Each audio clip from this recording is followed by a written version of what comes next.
वो एक past paper का ट्रेंड देखते हैं, उसके अकॉर्डिंग, पास्ट पेपर के ट्रेंड के अकॉर्डिंग होता है। चलें जी, आज स्टार्ट करते हैं chapter 8। Chapter 8 is chapter 8 is Pakistan movement. Chapter 8 is Pakistan movement. Yes बेटा, जी जी, इस वीकेंड पे लूंगा एक टेस्ट, आई मीन फ्राइडे। इस वीक से अब आपके टेस्ट शुरू हो जाएंगे। आज मैं टेस्ट का भी बता दूंगा, इस वीक से आपका एक एक दो दो चैप्टर करके टेस्ट लेने शुरू करेंगे। बताता हूँ। अच्छा, chapter 8 is Pakistan movement.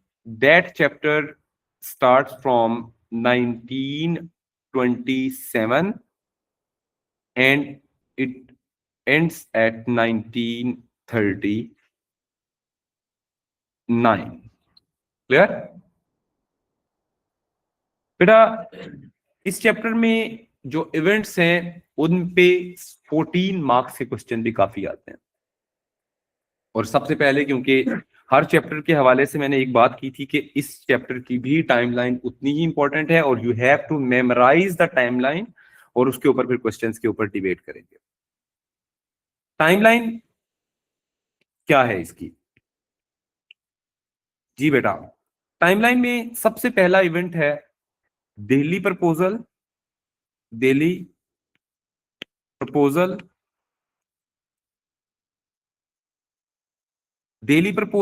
was in the year 1927. Then there is Simon Commission.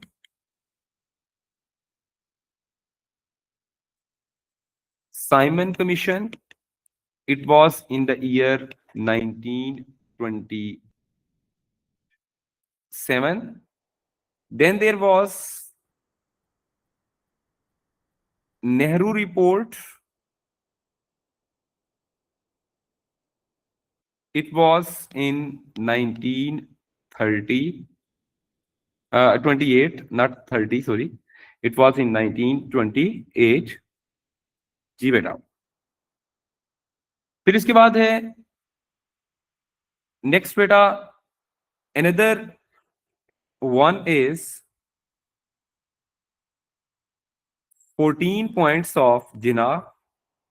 Another one is 14 points of Jinnah.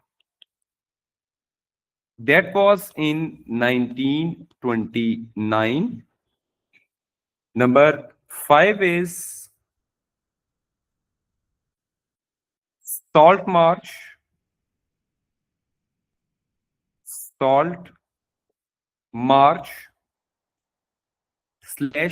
Non cooperation. ये सेकेंड नॉन कॉपरेशन है, ठीक है। Non cooperation, how many times non cooperation movement was started by Gandhi? 2 दफा की थी। पहली वाली जो थी वो 1920 में थी और दूसरी वाली कितने में थी? 1930 में थी। Is it clear online students? पहले वाली कौन सी कब थी? 1920 में, और फिर दूसरे वाली कब आई? 1930 में। डन। अच्छा, फिर इसके बाद है 1930 में जो दूसरी सेकंड थी, ये हो गया। नंबर 6, इवेंट नंबर 6 इज, जो 6th इवेंट है that is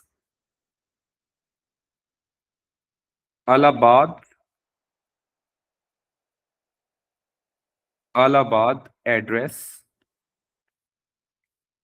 of Iqbal, Allama Iqbal. Clear? 1930 में काफी इवेंट्स हैं, उनमें से एक इवेंट अलाहाबाद एड्रेस जो है अलामा इकबाल का वो है, और आपका साल्ट मार्च वगैरह आ जाता है। इसके बाद के जो इवेंट्स हैं, all these events are associated with round table conferences, और राउंड टेबल कॉन्फ्रेंसेस बेसिकली बेटा, अस्सलाम वालेकुम उमर फहद, क्या हाल है बेटा, ठीक हो? सर मैं बहुत सर आप कैसे हैं? अल्हम्दुलिल्लाह ठीक ठाक जी बेटा। राउंड टेबल टेबल कॉन्फ्रेंसेस बेटा, राउंड टेबल कॉन्फ्रेंसेस जो हैं, these round table conferences are important events which took place between 1930 to 1932। किस किस ईयर के दरमियान में हुई थी ये? 1930 से 1932 के दरमियान। और 3 राउंड टेबल कॉन्फ्रेंसेस हैं, और you have to memorise the timeline of each of these round table conferences separately. आपने तीनों की डेट सेपरेटली याद रखनी होगी। पहली राउंड टेबल कॉन्फ्रेंस, पहली फर्स्ट आरटीसी, इसमें आप सारे इवेंट्स में करेंगे, ए कर लें इसको। First RTC that was in the year 1930 till 1931। ये नहीं था कि ये 2 साल हुई थी, rather it started in November and it ended in January. मतलब 2 मंथ्स और 10 डेज या 8 डेज की थी जी बेटा। फिर उसके बाद थी second RTC that took place between 1931 till 1932। Is it clear? और फिर आ जाता है थर्ड आरटीसी। थर्ड आरटीसी कब थी? Third RTC was only in 1932। अब याद रखिएगा, first RTC overall, all these 3 RTCs were a big failure। क्या थी ये? It was a big failure। Time आया था, टाइम ज्यादा नहीं था, ये इंडियन लीडर की अयाशी थी कि दे जस्ट जो है विजिटेड इंग्लैंड। ये आरटीसीज हेल्ड इन लंदन, तो ये इंग्लैंड गए और वहां पे 2-3 महीने घूमते थे बस, और कुछ नहीं करते थे, पार्टीज करने जाते थे, पार्टीज करने। सही हो गया। अब जो फर्स्ट आरटीसी और सेकंड आरटीसी है, इसके दरमियान में एक इवेंट हुआ, वो है event number 7। Sir Gandhi event number 7, first और सेकंड। सर थोड़ा सा गांधी ऊपर। Irwin pact, very good. Gandhi Irwin pact, Gandhi Irwin pact हुआ 19। तो इसकी डेट क्या बनती है जी बेटा? डेट क्या बनती है? 1931। फिर आ जाता है सेकंड और थर्ड आरटीसी के दरमियान में। सेकंड और थर्ड आरटीसी के दरमियान में बेटा, there is one more event that is called event number 8। And event number 8 is sir associated वो with communal award. Communal award, very good, communal award. Clear बेटा? Is it clear? 1932। अब आपको समझ आ गई कि फर्स्ट और सेकंड के दरमियान कौन सा हुआ? What was the name of event between first and second RTC? Gandhi Irwin pact. And what was the event name between the second and third RTC? Communal award. That is event number 8। Is it clear? Then event number 9। Event number 9 is Government of India Act, that was in 1935। Event number 10, elections,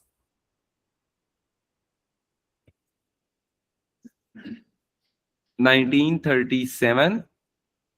फिर elections के बाद, इन elections में कांग्रेस ने victory ली, और कांग्रेस ने India के 8 provinces में अपनी गवर्नमेंट फॉर्म की। कितने प्रोविंसेस में? In the 8 provinces Congress formed it's government. Is it clear? 8 provinces में जो कांग्रेस ने अपनी गवर्नमेंट फॉर्म की, तो that government is called Congress rule. Congress rule was between 1937 till 1939. Done बेटा. And the last one is event number 12 और ये है day of deliverance. Day of deliverance.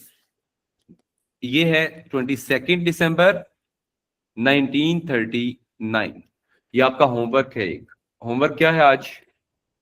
इस टाइमलाइन का इवेंट, इस टाइमलाइन के इवेंट्स को यू हैव टू मेमोराइज. इस टाइमलाइन के इवेंट्स को you have to memorise the events of timeline. जी ऑनलाइन स्टूडेंट्स लिख लिया आप लोगों ने बेटा? ये कल का होमवर्क है. कल मैंने सुनना है आपसे क्लास में.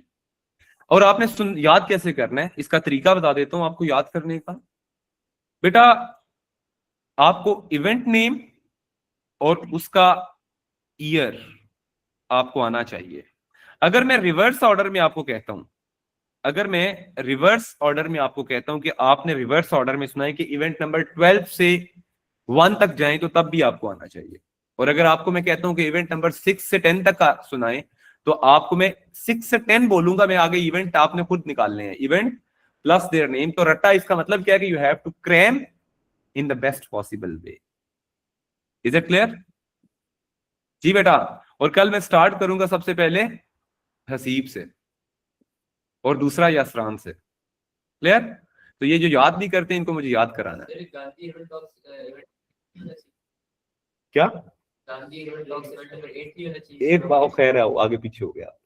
अब सारे इवेंट चेंज हो जाएंगे, वरना कर दें चेंज, या उसको 8A और 8B कर देते हैं, 7A और 7B कर देते हैं. आसान, कॉमन सेंस. इसको बेटा एक इवेंट ना वो चेंज हो गया थोड़ा सा, तो इसको आप 7A कर दें. आरटीसी को 7A कर दें, 7-1 कर दें, 7-1 कर दें, 7-1 और ये 7-2 हो गया. अब सही है? अब सही है? हाँ, अब इस तरह से कर दें. अब सारा चेंज कर दें. 1 और 2 दिखा सकते हैं सर? जी मैं सारे दिखा देता हूँ. अब मैं सारे ही दिखा रहा हूँ. अरवा बेटा टेक योर चार्ज और इसकी स्क्रीनशॉट लो और स्ट्रिक्ट नोट लिखे, नीचे लिखना है कि यू हैव टू मेमोराइज, वरना कल जो है वो आपके साथ फेंटी लगेगी आपको. जी बेटा ले लिया. और सेंड भी करो और नीचे लिखो भी कि memorise. it is mandatory for students to memorize and come in the class. Without memorization of this timeline, your attendance will not be marked. Attendance मतलब ये है कि थोड़ा थोड़ा सजा भी मिलेगी. फिर हो गया? आ जाओ पहले इवेंट पे. चलें 2 मिनट ले लें आप और ये कंप्लीट करें. जी ऑनलाइन स्टूडेंट्स बेटा जो जो लेट आए जल्दी से कंप्लीट करें. Finish this timeline.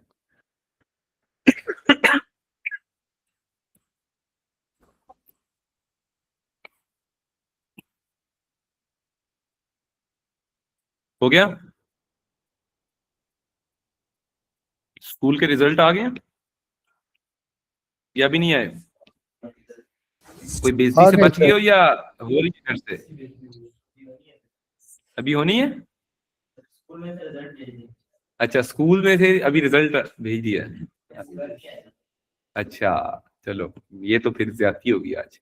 आप लोगों के खुल गए स्कूल 7th को, आपके 12th से. बड़ी लंबी छुट्टियां दी आप. 12 बड़े लंबे छुट्टियां भाई स्कूल्स वालों की. आपके भी 12th? अच्छा चलो, ये तो चलें जी. ऑनलाइन स्टूडेंट्स हो गया बेटा सबका? आज हम पहले इवेंट पे आते हैं.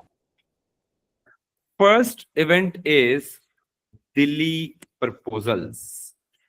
पहला इवेंट लिखेंगे बेटा. First event is Delhi proposals. Beta, this event is very famous, but just for 4 marks question. क्या है? कितने मार्क्स के क्वेश्चन के लिए? Just for 4 marks question. what was Delhi proposal, what are the main features of Delhi proposal, बस यही सवाल इस पे। Is it clear? Is it clear to all of you online students? जी online students, is it clear to all of you? Yes, sir. जी sir. Okay. बेटा Delhi proposals ये किस सिटी में हुए थे, लंदन में या अमृतसर में? London.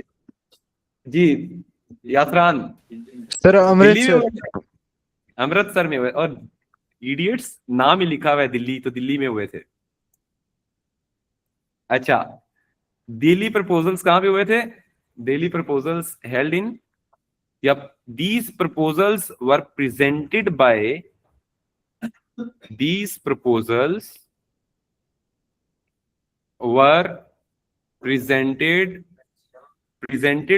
Jinnah, were presented by Jinnah. These proposals were presented by Jinnah at Delhi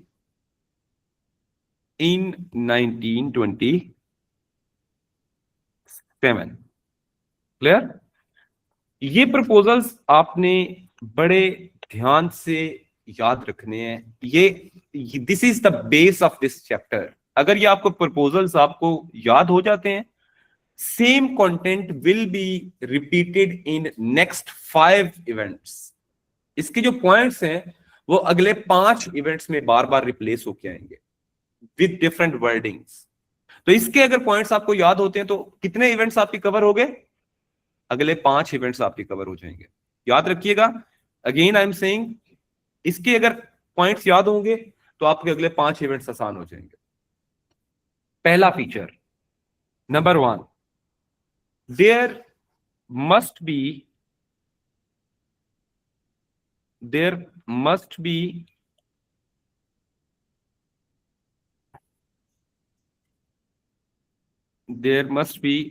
one-third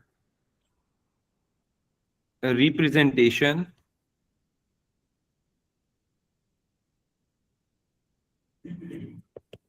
of Muslims in central legislature. G. Online students, can anyone tell what is the meaning of the word legislature? What is law making body? Very good. Law making body को क्या बोलते हैं? Legislature. जी बेटा, what is legislature? Law making body. अब क्या लिखा हुआ है? There must be 1/3। अगर लेजिस्लेचर के, अगर सेंट्रल लॉ मेकिंग बॉडी के, इंडिया की सेंट्रल लॉ मेकिंग बॉडी के 99 मेंबर्स हैं, अगर 99 मेंबर्स हैं तो मुस्लिम्स की कितना शेयर होना चाहिए? 33। तो ये बेसिकली ये शेयर था। Muslims were demanding 1/3। अब याद रखिएगा, मुस्लिम्स की जो पॉपुलेशन थी वो 1/4 थी। कितनी थी? उसके अकॉर्डिंग तो उन्हें 1/4 मिलनी चाहिए थी। तो Muslim League was demanding something more than their population in the central legislative assembly. That is the main thing. Congress क्या एतराज था? कांग्रेस हमेशा एक बात करती थी, कांग्रेस कहती थी कि मुस्लिम को 1/3 नहीं देनी बल्कि 1/4 होनी चाहिए। Is it clear? हाँ जी, बिल्कुल। तो अब लेजिस्लेचर या लॉ मेकिंग बॉडी के 1/3 जो है वो मुस्लिम्स ने डिमांड किया। मस्ट बी का मतलब है मिला नहीं, they just demanded something, they just propose something. Must be का सेंटेंस क्या बता रहा है बेटा? यहां पे टेंस का ध्यान आपने रखना है, इंग्लिश लैंग्वेज का ध्यान बहुत जरूरी है। English language, that's why I say कि English language is important in history paper as well. Must be, ये यहां पे आपने याद रखना है कि ये चीजें सारी फ्यूचर के लिए, they're demanding something, they're proposing something.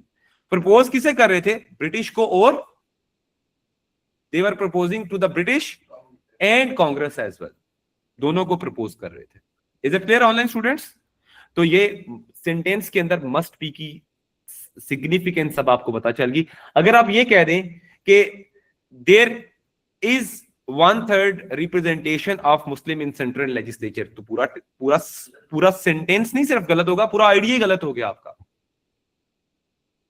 ठीक है? या there was 1/3 representation of Muslim in central legislation, was तो थी नहीं, that was just a proposal. तो इसलिए आप इज या वाज या ये यूज नहीं करेंगे, यू विल टेल कि ये it was just A suggestion और ए प्रपोजल, और वो फ्यूचर के लिए डिमांड कर रहे थे, nothing else. Is it clear जी online students? Is it clear? Yes no? Yes. Okay बेटा, Yes. Next point, the second main point is, जी बेटा, so there must be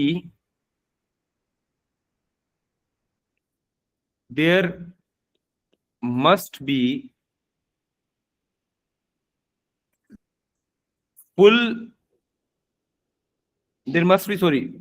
full provincial status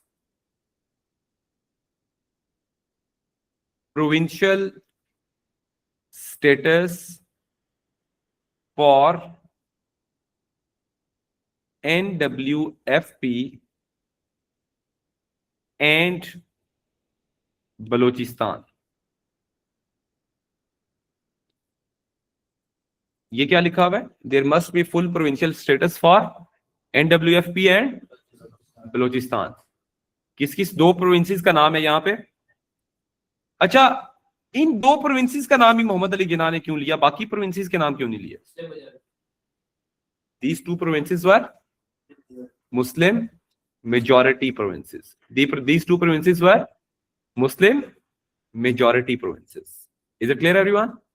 ji online students, is it clear?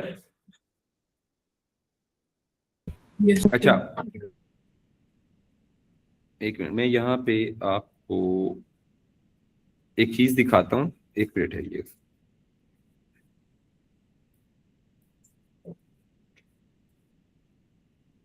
एक minute है ये, यहाँ पे एक picture कहीं पे नजर आ जाए, ये आपको मैं पिक्चर से थोड़ा सा वाजे कर देता हूं। अगर आपको ये देखें, इनमें से दो प्रोविंसेस जो हैं उनका बॉर्डर अफगानिस्तान के साथ लगता है। कौन कौन से दो प्रोविंसेस का बॉर्डर अफगानिस्तान के साथ लगता है बेटा? NWFP और बलूचिस्तान। NWFP and Baluchistan. जी बेटा?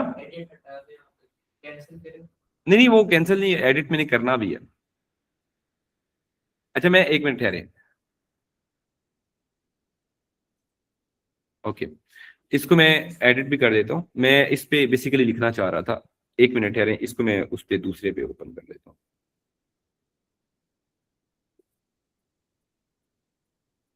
ओपन विद कहां पे गया ये?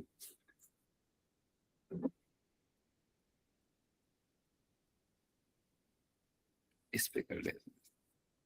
अच्छा जी ऑनलाइन स्टूडेंट्स, बेटा अब अगर आप देखें यहाँ पे, तो आपको ये जो एरिया है ये अफगानिस्तान के बॉर्डर के साथ आपको नजर आ रहा है, ऐसे ही है। अब बेटा याद रखना है कि अफगानिस्तान का जो एरिया है उसके साथ ये जो पूरा एरिया है, ये एरिया, दिस कंप्लीट एरिया, ये अगर आप देखें तो अफगानिस्तान का बॉर्डर, याद रखिएगा कि अफगानिस्तान के जो इन्वेडर्स थे, दे ऑलवेज इन्वेडेड इंडिया। ये हमेशा क्या करते थे? इंडिया को इन्वेड करते थे। तो ब्रिटिश को हमेशा से अफगान जो थे इन्वेडर्स, उन पे डाउट्स रहते थे कि वो इंडिया पे अटैक करेंगे। और अगर पंजाब, अगर बेटा पंजाब और इनका जो कंट्रोल है, अगर पंजाब और इनका कंट्रोल जो है वो, अच्छा पंजाब और इनका अगर कंट्रोल अगर आप देखें तो ये ब्रिटिश ने इंडियंस को दे दिया था, लेकिन जो बाकी एरियाज हैं उनमें कंट्रोल ब्रिटिश ने नहीं दिया था। ब्रिटिश ने उनमें कंट्रोल नहीं दिया था। इन दो प्रोविंसेस को ब्रिटिश ने, NWFP को और बलूचिस्तान को ब्रिटिश ने हमेशा अपने पास रखा, क्योंकि अगर वहां पे इंडियंस को कंट्रोल दे देते वो, तो फिर अफगानी उन पे अटैक करते और अफगानिस्तान वाले इजीली NWFP और बलूचिस्तान को कैप्चर कर लेते, टेक ओवर कर लेते। इसलिए तो डिमांड क्या कर रहे थे, फुल प्रोविंशियल स्टेटस, मींस के ब्रिटिश की डोमिनेंस खत्म की जाए इन प्रोविंसेस से। कौन से दो प्रोविंसेस से ब्रिटिश की डोमिनेंस खत्म की जाए?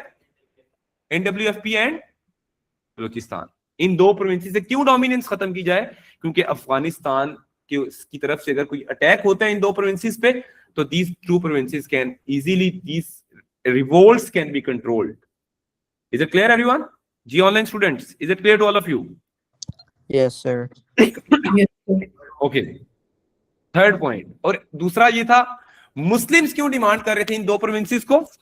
मुस्लिम मेजॉरिटी प्रोविंसेस, तो इससे मुस्लिम्स को फायदा हो सकता था, लेकिन ब्रिटिश इन दो प्रोविंसेस का कंट्रोल कभी भी इंडियंस को नहीं देना चाहते थे। ब्रिटिश नहीं चाहते थे कि इन दो प्रोविंसेस को कभी भी इंडियंस को दिया जाए या मुसलमानों को दिया जाए, बिकॉज अगर इंडियंस को ये दो प्रोविंसेस मिल गए तो अफगानीज विल अटैक इंडिया या Balochistan and NWFP and they can easily जो है overcome these two area. Is it clear? हाँ, ये भी हो सकता है, बिल्कुल। अच्छा, थर्ड पॉइंट बेटा, third point is there must be separation of Sindh from Bombay presidency. There must be separation of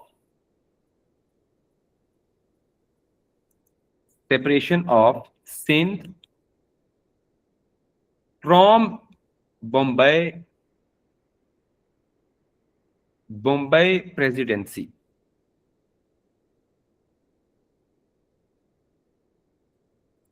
जी बेटा, there must be separation of Sindh from Bombay presidency. ये प्रोविंस है जी बेटा, मैं दिखाता हूँ, ये मैप से मैं दिखाता हूँ। अगर आपको ये रेड एरिया नजर आ रहा हो, रेड एरिया आपको नजर आ रहा है, इनमें से एक पोर्शन, मैं पेटी ओपन करता हूँ, ये अगर आपको ये बेटा ऑनलाइन स्टूडेंट्स, ये रेड एरिया जो नजर आ रहा है, ये नीचे की तरफ जाएं, ये इनमें से पंजाब कौन सा है, सिंध कौन सा है, सॉरी सिंध, ये टॉप वाला सिंध है, दिस इज सिंध, यस। जब बेटा 1935 तक सिंध कभी भी कोई प्रोविंस नहीं था, Sindh was not a separate area, Sindh was always part of this complete red area, that complete red area was called Bombay presidency. इस कंप्लीट एरिया का नाम क्या था? बॉम्बे प्रेसिडेंसी। जी online students, what was the full name of this red area? Bombay presidency. और जब ये combined था तो ये हिंदू डोमिनेटेड था, जब ये कंबाइंड था। लेकिन ये जो सिंध का पार्ट है, सिर्फ सिंध के पार्ट में मुस्लिम ज्यादा थे, तो why Muslim League and Mohammad Ali Jinnah was demanding Sindh to be separated from Bombay presidency? अब बताएं लॉजिक मुझे। और नहीं भाई, बांग्लादेश वाला मां, ये बंगाल का कह रहा है बंगाल वाला, पार्टीशन ऑफ बंगाल वाला। जी ऑनलाइन स्टूडेंट्स बताएं मुझे, online students, what was the benefit for Muslim to make Sindh as a separate province Sir, besides Bombay presidency? Sir जो मतलब सेपरेट Sir, ये Muslim सेपरेट majority स्टेट था। बन जाएगा और मुस्लिम को राइट मिल जाएगा वोट करने के लिए, ताकि वो अपना Muslims could get representative more right. जी Zian, Muslims could get more rights from. Is it clear? Is it clear to all of you? अच्छा, नेक्स्ट बेटा, सिंध और बॉम्बे प्रेसिडेंसी की अब हम ये बात करते हैं। अब Sindh must be separated from Bombay presidency, ये हमारा, अब ये पॉइंट भी आपको क्लियर हो गया। देयर अगेन सेंटेंस आप देख ले, मैंने क्या वर्ड यूज किया है, मस्ट बी, यही यूज किया है मैंने फिर कहा है कि ये प्रपोजल है। देयर वाज नॉट, अगर आप ये लिखते हैं पेपर में कि Sindh was separated from Bombay presidency, तो क्या हो गया था इस वर्ड, ये क्या जिन्ना ने खुद कर दिया था Sindh was separated from Bombay? हाँ, जिन्ना ने ये कहा था कि it must be, it would be in the future, he was demanding something from the British and the Congress for the better future of Muslim. Is it clear everyone? अगर वो आप कहते हैं ना कि I will get A star grade या A star grade जो है उसके लिए फिर आपको फ्यूचर के लिए सेंटेंस यूज करना पड़ेगा। तो आप ये नहीं कह सकते कि आई गॉट ए स्टार या आई गेट ए स्टार, या ये नहीं हो सकता आपका। आपका अभी आपका फ्यूचर है, आई मस्ट गेट होगा। ठीक है। सो लास्ट पॉइंट है इसका कि there must B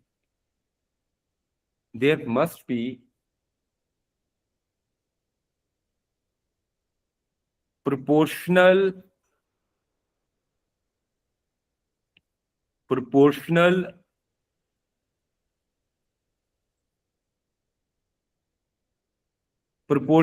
representation of there must be proportional representation of Muslims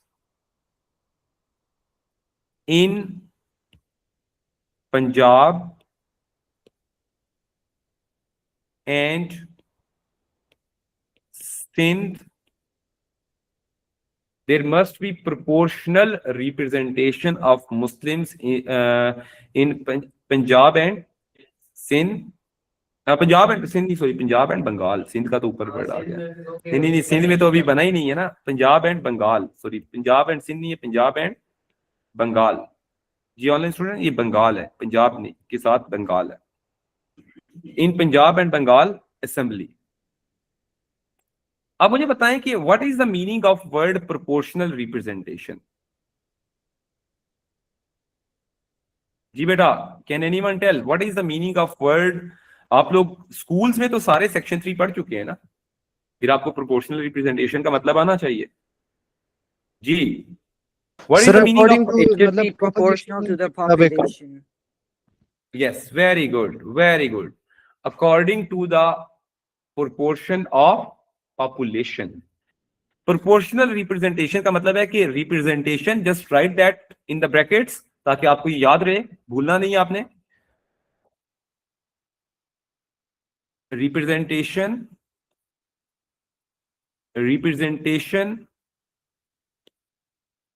on the basis of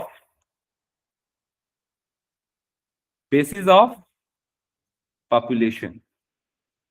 Representation on the basis of population. Ab now complete this sentence. There must be representation on the basis of population of Muslims in Punjab and Bengal Assembly. Why they were demanding proportional representation in Punjab and Bengal, but in the central they were just asking for 1/3. Since Why there were in more, Punjab and Bengal they were asking for proportion of their population? there were more Muslims there. There were more Muslims there. Very good. There were more Muslims there. Muslims का बेटा पंजाब और बंगाल में Muslims की population जो है that was around 50%, around 50 to 51%. Bengal में पंजाब नहीं, बंगाल का जब कंबाइंड था ना, बंगाल कंबाइंड में दोनों की पॉपुलेशन, दोनों की अगर पॉपुलेशन देखें बंगाल के अंदर, कंबाइंड बंगाल को अगर आप देखें तो दोनों की पॉपुलेशन 50% के करीब थी, 50-50। बट याद रखें कि पंजाब और बंगाल में भी अगर आप 1/3 का रूल अप्लाई करते हैं, अगर पंजाब और बंगाल में आप कहते हैं कि 1/3, तो फिर तो मुस्लिम्स के लिए ये सूटेबल नहीं था, बिकॉज मुस्लिम्स की पॉपुलेशन तो 50% थी। 1/3 was not suitable for them. तो these points were very very significant. जी online students, is it clear everyone? Yes, sir. अच्छा, इसके बदले में मुस्लिम लीग छोड़ेगी क्या? इसके बदले में अगर ब्रिटिश और कांग्रेस ये पॉइंट्स मान लेते हैं तो मुस्लिम लीग क्या करेगी? Muslim League would not demand separate electorates. ये पॉइंट नहीं है, ये सिर्फ मुस्लिम लीग की एक शर्त थी जो मुस्लिम लीग ने एक ऑफर किया था, एक प्रपोज किया था कि हम क्या नहीं लेंगे, आप हमें कुछ दे दें। कहते हैं ना, कुछ लो और कुछ दो, कुछ हमें आप दें, कुछ हम छोड़ देते हैं। तो इसके बाद नोट यहां पे क्या करें, लिखेंगे आप, नोट लिखें, मुस्लिम लीग या जिना proposed if Congress and the British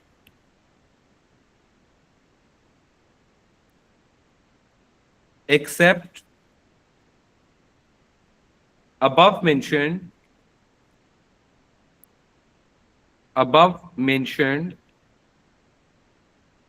proposals,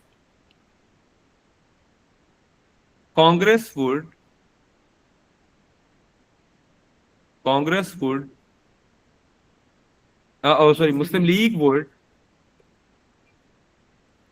Muslim League would leave demand of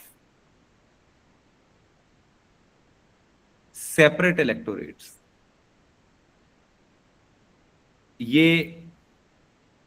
ये मोहम्मद अली जिन्ना ने कुछ ऑफर्स की थी। इसके बाद आल्दो मुस्लिम लीग में खुद भी लड़ाई हो गई थी। आपको पता है कि इस दिल्ली प्रपोजल के बाद मुस्लिम लीग दो ग्रुप्स में डिवाइड हो गई थी। Muslim League divided into two branches, दो ब्रांचेस बन गई थी मुस्लिम लीग की।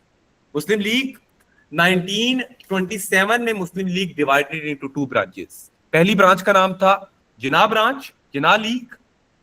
जिन्ना लीग मींस कि जो दिल्ली प्रपोजल को सपोर्ट करते थे, और जो लोग दिल्ली प्रपोजल को सपोर्ट, मुस्लिम लीग में से ही कुछ लोग दिल्ली प्रपोजल को सपोर्ट नहीं करते थे क्योंकि वो सेपरेट इलेक्टोरेट नहीं छोड़ना चाहते थे। उनका नाम था शफी लीग। क्या नाम था? Shafi league. Sir Clear? Shafi क्यों रखा? यस बेटा। सर क्यों रखा गया था शफी? सर शफी जो है वो एक लीडर थे पंजाब के अंदर से मुस्लिम लीग के, उनकी वजह से। जिस तरह जिन्ना एक लीडर है मुस्लिम लीग के, इसी तरह सर मोहम्मद शफी जो है he was also leader of Muslim league. तो मोहम्मद शफी जो जिन्ना के इन प्रपोजल से एग्री नहीं करता था, उसने जो अपनी लीग बना ली, उसने मुस्लिम लीग का जो दूसरा ग्रुप बना लिया, उसका नाम था शफी लीग। क्लियर जी online students? Is it clear everyone? Done? जी सर। दो क्वेश्चन जो बताए हैं, सिंपल से क्वेश्चन है इसके ऊपर। What were the main proposals Delhi proposal, what were the main Delhi proposals, और secondly describe Delhi proposals.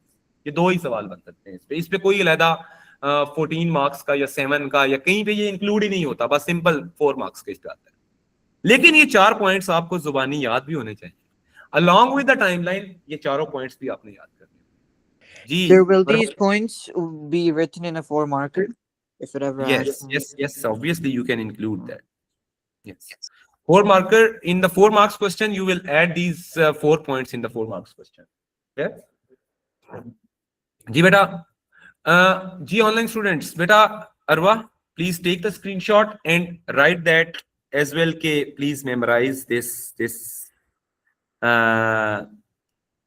these 4 points as well along with that timeline. ठीक है जी बेटा, डन हो गया? बिल्कुल अरवा यही वर्ड आपने लिखना है, mandatory to be memorised.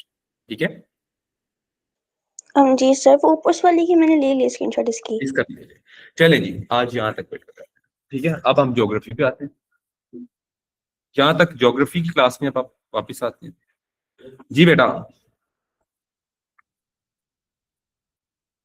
in the geography class we are starting with ji